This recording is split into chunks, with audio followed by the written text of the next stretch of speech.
Hello student, myself Ashutosh Srivastava. बच्चों, आज जो हम टॉपिक स्टार्ट करने जा रहे हैं उस टॉपिक का नाम है सांतत्य एवं अवकलनीयता। और यहीं से हमारा जो कैलकुलस का पार्ट है, ये सबसे फर्स्ट टॉपिक आप मान सकते हैं, सांतत्य और अवकलनीयता है। फिर इसके बाद आती है अवकलज सीखते हैं हम, और अवकलज के बाद अवकलज के अनुप्रयोग।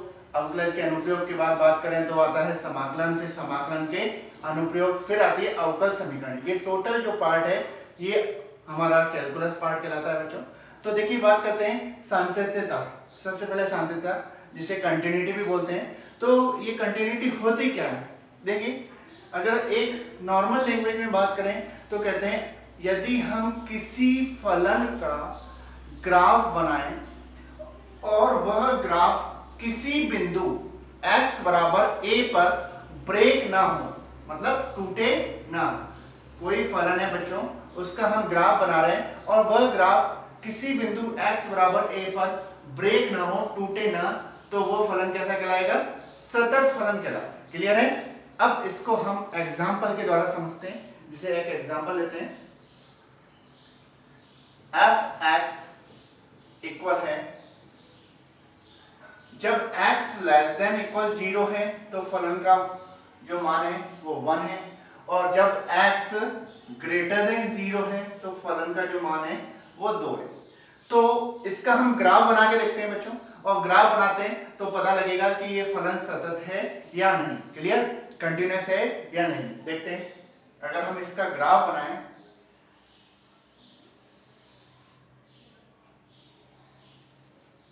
ये हो गया मूल बिंदु।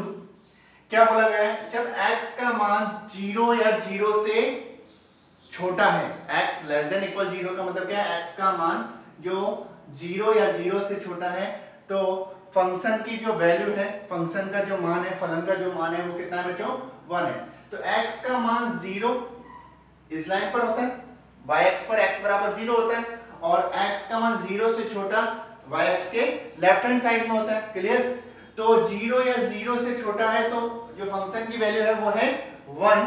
तो देखिए, यहां पर 1 ले लेते हैं हम, और यहां कहीं 2 है। ओके, तो 0, ये रहा 0, और 0 से छोटा, तो इस तरह से है, तो फलन का जो मान है 1 है, इस तरह से बन जाएगा बच्चों 1। ये चलता रहेगा आगे तक, 0 से छोटी वैल्यू रहेगी इसलिए। इसी तरह से जब x ग्रेटर देन 0 है, ध्यान दीजिए 0 नहीं है लेकिन 0 से जस्ट बड़ी वैल्यू है, तो फलन का जो मान है वो कितना है? 2 है। तो 0 से जस्ट बड़ी वैल्यू yx के बाद आएगी, लेकिन 0 नहीं है तो yx खाली रहेगा। इसका मतलब यहां पर हम एक नोट बना देते हैं, इसका मतलब है कि 0 शामिल नहीं है। क्लियर? अब 0 शामिल नहीं है, लेकिन x ग्रेटर देन 0, 0 से सभी बड़े मानों पर fx का जो मान है वो कितना है? 2 है। तो इस तरह से बन जाएगा, ये बन गया। अब देखिए, इस ग्राफ से हम समझते हैं कि क्या ये ग्राफ जो है इस फलन को सतत बता रहा है या नहीं। अभी मैंने आपको समझाया था कि यदि किसी फलन का हम ग्राफ बनाएं और वह फलन किसी बिंदु x बराबर a पर ब्रेक ना हो, टूटे ना, तो वो फलन कैसा कहलाता है? सतत फलन कहलाता है। देखिए, x लेस देन इक्वल 0 पर 1 और यहां पर 2, तो ये ब्रेक हो गया, यहां पर ब्रेक हो रहा है। इसका मतलब ये फलन एक असतत फलन है। क्लियर है बच्चों? ये फलन एक असतत फलन है। एक दूसरी लैंग्वेज में हम डेफिनेशन को और समझ सकते हैं, यदि हम किसी फलन का ग्राफ बना रहे हैं और ग्राफ बनाते वक्त हमें पेन या पेंसिल को उठाने की आवश्यकता ना पड़े, उठाना ना पड़े, तो वो फलन भी क्या कहलाएगा? सतत फलन कहलाता है। तो देखिए, क्या इस फलन के ग्राफ को बनाने में हमें पेन या पेंसिल को उठाना नहीं पड़ा? बिल्कुल पड़ा है। इसका मतलब ये असतत फलन है। क्लियर? नेक्स्ट एग्जांपल देखते हैं, एक और एग्जांपल देखते हैं। एग्जांपल है f(x) इक्वल, जब x नॉट इक्वल टू 0 तो वैल्यू है 1, एंड x इक्वल टू 0 तो वैल्यू है 2। इसका हम ग्राफ बनाते हैं और फिर देखते हैं कि क्या ये एक सतत फलन है या असतत फलन है। ओके, देखिए, ये हो गई हमारी एक्स अक्ष और ये हो गई वाई एक्सिस, ये हो गया हमारा मूल बिंदु। क्लियर? अब देखिए x नॉट इक्वल टू 0 मतलब x का मान 0 नहीं है, 0 से छोटा है या 0 से बड़ा है, तो फंक्शन की जो वैल्यू है, फलन की जो वैल्यू है वो है 1। यहां 1 है कहीं और यहां कहीं 2 ले लेते हैं, तो 0 से छोटी तब भी 1 है इसका मान, और 0 से बड़ा तब भी इसका मान 1 है। क्लियर? जब x का मान 0 या 0 से छोटा या 0 से बड़ा है तो इसका मान है 1, लेकिन 0 नहीं है और ये y एक्सिस है, इसका मतलब 0 नहीं है, तो इसका मतलब यहां जहां भी शामिल नहीं होता जो भी बिंदु, वहां पर हम एक नोड बना देते ब्लैंक। ओके, अब जब x बराबर 0 कहां होता है? y एक्सिस पर होता है, तो जब x बराबर 0 है तो फलन का मान कितना है? 2, तो इसका मतलब ये फलन का मान 2 है। ओके, ये हो गया। अब देखिए क्या इस ग्राफ को हमें बनाने में पेन या पेंसिल को उठाने की आवश्यकता पड़ी या नहीं पड़ी? बिल्कुल पड़ी। इसका मतलब ये फलन असतत फलन है, या फिर हम बोल सकते हैं ये फलन सतत फलन नहीं है। क्लियर है बच्चों? तो नोट कर सकते हैं आप इसको। नेक्स्ट है मॉडुलस ऑफ x का हम ग्राफ बना के देखते हैं। देखिए मॉडुलस ऑफ x जो होता है आप जानते होंगे कि मॉडुलस ऑफ x की अगर हम बात करें fx equal to modulus of x, मापांक बोलते हैं इसको हिंदी में, मापांक ऑफ x बोल सकते हैं। तो इसके लिए जो हम मैथमेटिकल डेफिनेशन होती है मॉडुलस ऑफ x की, क्या होती है? fx इक्वल है जब x ग्रेटर देन इक्वल 0 तो मॉडुलस ऑफ x जो होता है, मापांक ऑफ x जो होता है बच्चों, उसकी वैल्यू होती है प्लस x, और जब x लेस देन 0 तो मॉडुलस ऑफ x होता है माइनस x। देखिए आप सभी को पता है कि जैसे मॉडुलस ऑफ 3 की वैल्यू आप बोलते हैं कि 3 है, और मॉडुलस ऑफ -3 की वैल्यू है -3। क्यों होता है समझिए, ये मैथमेटिकल डेफिनेशन से होता है, ध्यान से आप समझने की कोशिश करेंगे तो आपको क्लियर समझ में आएगा। देखिए जैसे मॉडुलस ऑफ 3 है तो इसकी वैल्यू हम बोलते हैं 3। कैसे होता है? देखिए मॉडुलस ऑफ 3 जो अंदर मापांक के अंदर जो वैल्यू लिखी हुई है बच्चों वो प्लस में है या माइनस में? प्लस में है। इसका मतलब x ग्रेटर देन इक्वल 0 है या x less than 0? x greater than equal 0। तो x ग्रेटर देन इक्वल 0 होता है तो फलन एज इट इज आता है, तो ये x का एज इट इज आएगा, मतलब ये 3 है तो 3 का 3 लिख देते हैं। क्लियर? लिख देते हैं यहाँ पर 3 का 3। इसके बाद अगर मॉडुलस ऑफ -3 है तो इसका मान भी +3 होता है, ये आप सभी जानते हैं, लेकिन कैसे होता है वो मैं बता रहा हूँ, ध्यान से देखिएगा। ये जो वैल्यू है वो लेस देन 0 है या नहीं? लेस देन 0 का मतलब 0 से छोटी है या नहीं? बिल्कुल है सर। तो 0 से छोटी है तो क्या होता है? मापांक में -x होता है। देखिए माइनस और x ऑलरेडी क्या है? माइनस में है तो -3, इसका मतलब कितना हो जाएगा? +3 हो जाएगा। क्लियर है? तो ये इस तरह से ये मॉडुलस में प्लस और माइनस दोनों की वैल्यू इस तरह से पॉजिटिव होती है। ध्यान रखने के लिए हम बोल देते हैं जनरली कि प्लस होता है तो भी प्लस, माइनस होता है तो भी माइनस प्लस, बट कैसे होता है वो इस तरह से होता है। ओके, अब इसका अगर हम ग्राफ बनाएं तो ग्राफ आप सभी जानते होंगे मॉडुलस ऑफ x का कैसे बनता है, नहीं जानते हो तो भी यहाँ समझ लीजिए।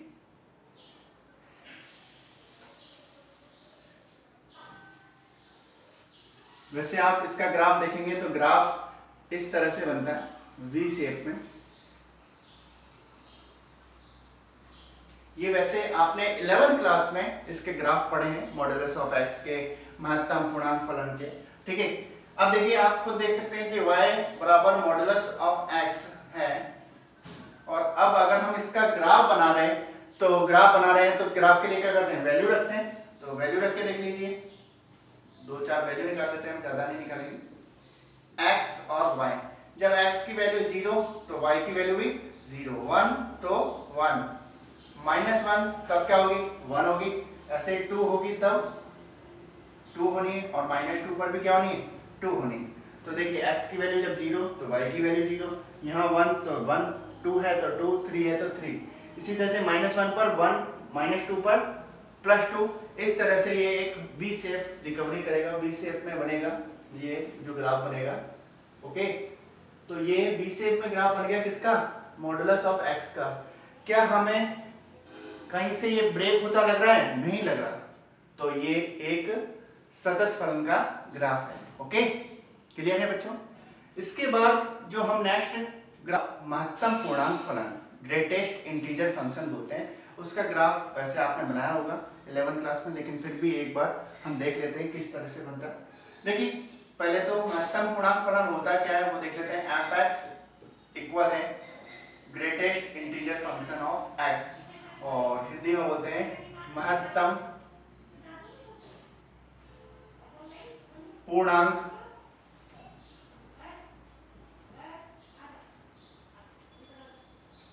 फलन। क्लियर। अब इस महत्तम पूर्णांक फलन के हम ग्राफ की बात कर रहे हैं, तो देखिए पहले महत्तम पूर्णांक फलन काम कैसे करता है, कैसे अप्लाई होता है वो देखते हैं। देखिए अगर मैं कहूँ महत्तम पूर्णांक फलन में जो 2 होता है उसकी वैल्यू क्या होगी, तो इसकी वैल्यू होती है बच्चों 2।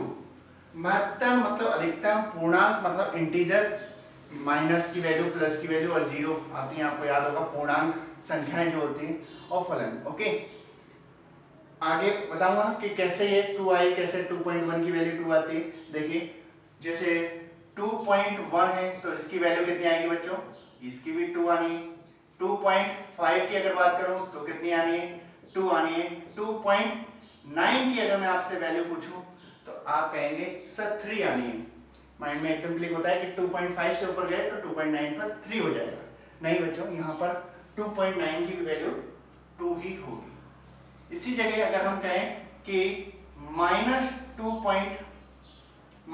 की बात करें तो -2 की वैल्यू -2 होनी है। -2.1 की बात करें तो इसकी वैल्यू हो जाएगी -3, और -2.9 की अगर हम बात करें तो भी इसकी वैल्यू होगी -3। क्लियर।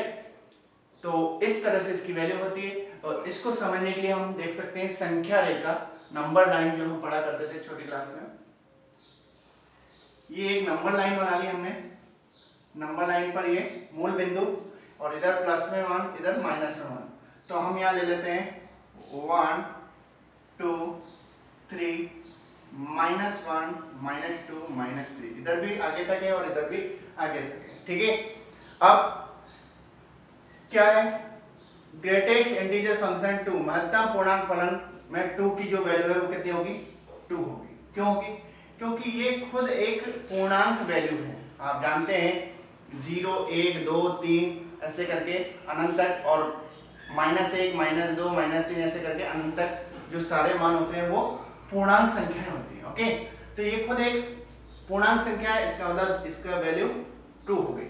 महत्तम मतलब ये कहना चाह रहा है कि जो आपने नंबर लिखा है उसके लिए अधिकतम पूर्णांक संख्या क्या होगी, तो ये खुद एक पूर्णांक संख्या, इसका मतलब इसके लिए अधिकतम पूर्णांक संख्या कितनी होगी, 2।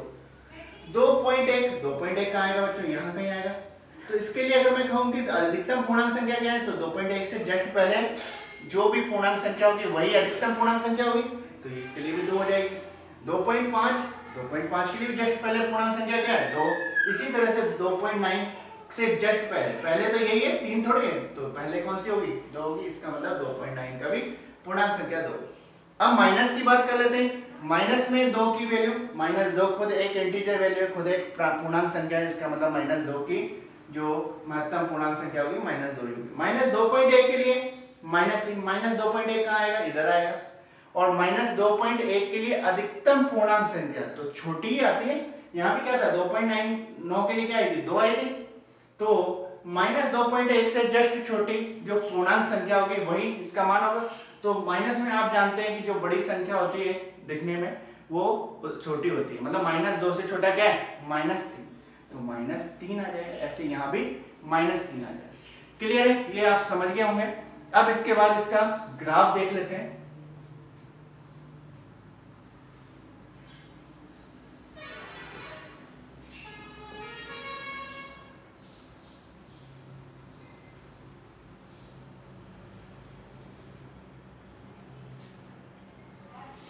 जीरो 1 2 3 -1 -2 -3 इतना ही बना लेते हैं।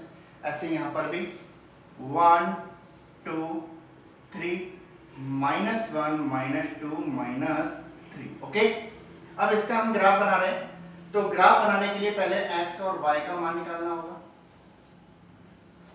देखिए x का मान हम ले लेते हैं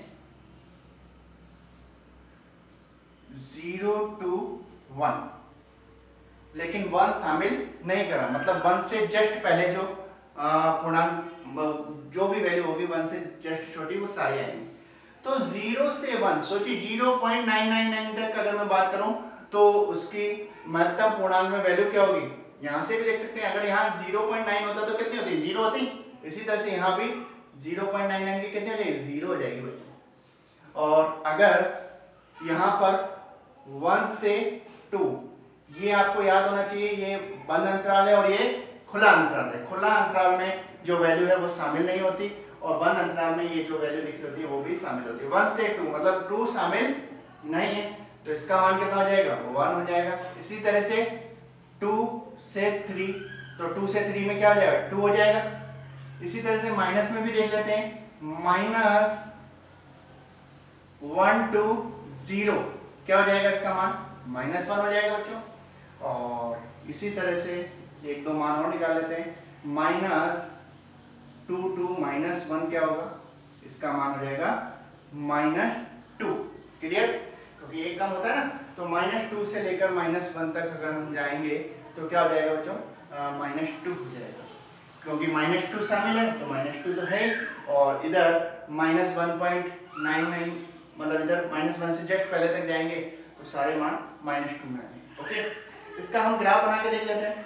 देखिए 0 to 1 है बट 1 शामिल नहीं है, इसका मतलब ये देखिए यहाँ पर तो नोट मैंने भरी हुई बना दी कंप्लीट, और यहाँ पर 0 to 1 लेकिन 1 शामिल नहीं है, इसका मतलब खाली नोट बना दें, खाली सर्किल से बना दिया क्योंकि 1 शामिल नहीं है। इसके बाद 1 to 2, लेकिन 1 to 2 में 2 शामिल नहीं है, तो यहाँ ये 1 तो शामिल है, मतलब 1 वैल्यू है इसकी।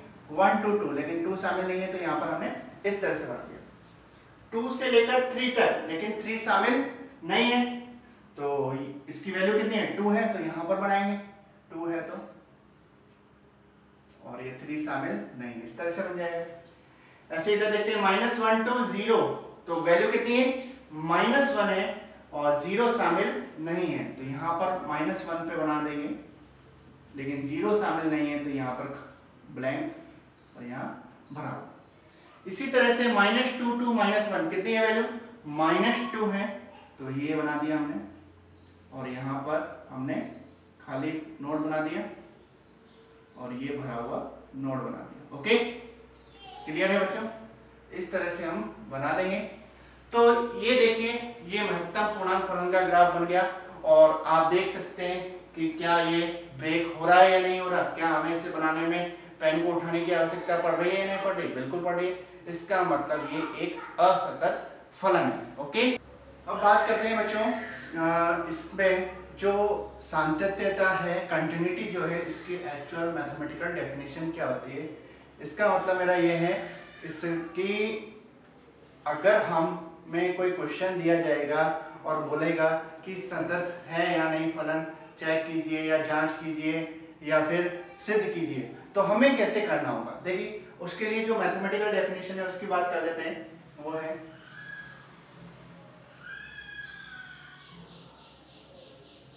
कोई फलन किसी बिंदु, कोई फलन किसी बिंदु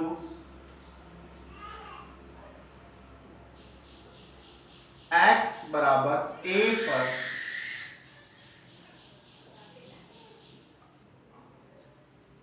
सतत होगा, सतत होगा यदि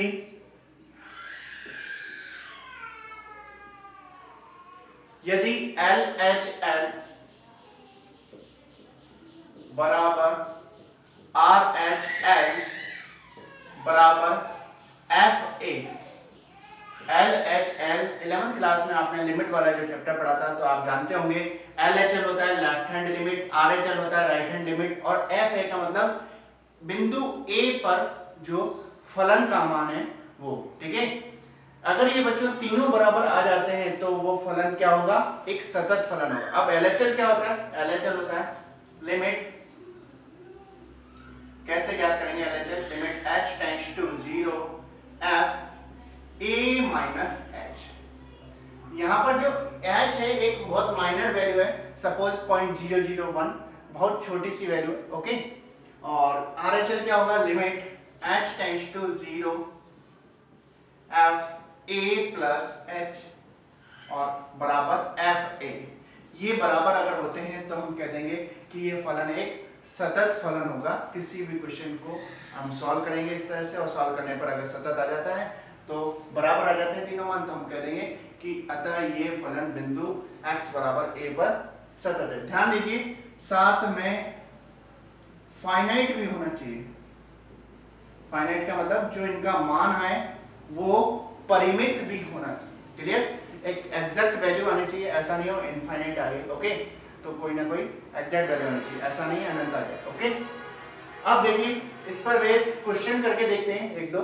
देखिए क्वेश्चन नंबर 1 हम एक एग्जांपल से समझ रहे हैं। एक क्वेश्चन है एफ एक्स बराबर है x minus greatest integer function, वही महत्तम पूर्णांक फलन। तो महत्तम पूर्णांक फलन एफ एक्स बराबर है x माइनस महत्तम पूर्णांक फलन ऑफ x। इसको x बराबर 2 पर सांतत्यता की जांच कर रहे हैं हम।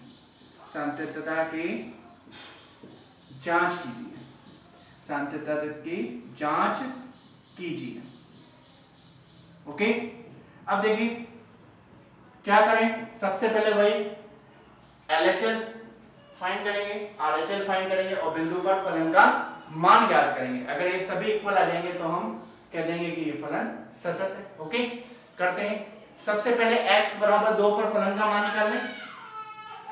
x बराबर 2 पर f2 क्या आएगा, f2 आ जाएगा यहाँ 2 minus greatest integer function of 2। हमने पढ़ा था कि जो 2 है वो महत्तम पूर्णांक फलन ऑफ 2 की वैल्यू कितनी है, 2 होती है। तो 2 माइनस 2 कितना आ गया बच्चों, 0 आ गया। अब हम एलएचएल ज्ञात कर लेते हैं। एलएचएल बराबर limit h tends to 0 f a minus h। a क्या है, बिंदु, तो बिंदु क्या है हमारे पास 2, तो f2 माइनस h।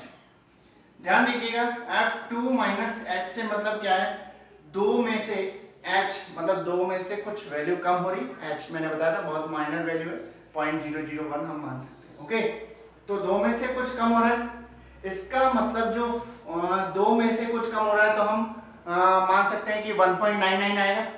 अब 1.99 आएगा तो हमने पढ़ा था महत्तम पूर्णांक फलन में अगर 1.9 की बात करें तो क्या वैल्यू होती है उसकी, 1 होती है। तो 1.99 की भी क्या होगी, 1 होगी। इसका मतलब 2 माइनस h की जो वैल्यू होगी बच्चों वो कितनी हो जाएगी, यहां पर हम रख सकते हैं। देखिए ये हो गया लिमिट h टेंड्स टू 0 और यहां पर हमने रख दिया 2 माइनस h और यहां भी 2 माइनस h। तो जो 2 माइनस h महत्तम पूर्णांक फलन में 1.99 समथिंग आया, इसका मतलब इसकी वैल्यू जो हुई वो हो गई हमारी 1 और ये 2 minus h as it is limit h tends to 0 2 minus h। अब h टेंड्स टू 0, h की जगह अगर 0 पुट कर दें तो ये हो जाएगा 2 माइनस 1। इसका मतलब इसकी वैल्यू आ गई 1। यहाँ पर 0 है और यहाँ पर 1 है, तो क्या आरएचएल फाइंड करें, बिल्कुल नहीं, जरूरत ही नहीं, क्योंकि हाँ बना देंगे। तो ये देखिए ये महत्तम पूर्णांक फलन का ग्राफ बन गया और आप देख सकते हैं कि क्या ये ब्रेक हो रहा है या नहीं हो रहा। क्या हमें इसे बनाने में पेन को उठाने की आवश्यकता पड़ रही है या नहीं पड़ रही, बिल्कुल पड़ रही है। इसका मतलब ये एक असतत फलन है। ओके, अगर ये दोनों इक्वल नहीं है तो तीसरा अगर आरएचएल इक्वल आ गया तो भी फलन सतत नहीं हो सकता। इसका मतलब हम यही लिख सकते हैं क्योंकि LHL नॉट इक्वल F2 अतः x बराबर 2 पर फलन सतत नहीं है। ओके, सतत नहीं है। इसी जगह अगर ये इक्वल आ जाते तो हम कह देते हैं कि फलन सतत है। क्लियर है? तो बच्चों ये थे हमारे कुछ बेसिक क्वेश्चन, और इसका जो बेसिक था सातत्यता का वो हमने कंप्लीट कर लिया है। Thank you.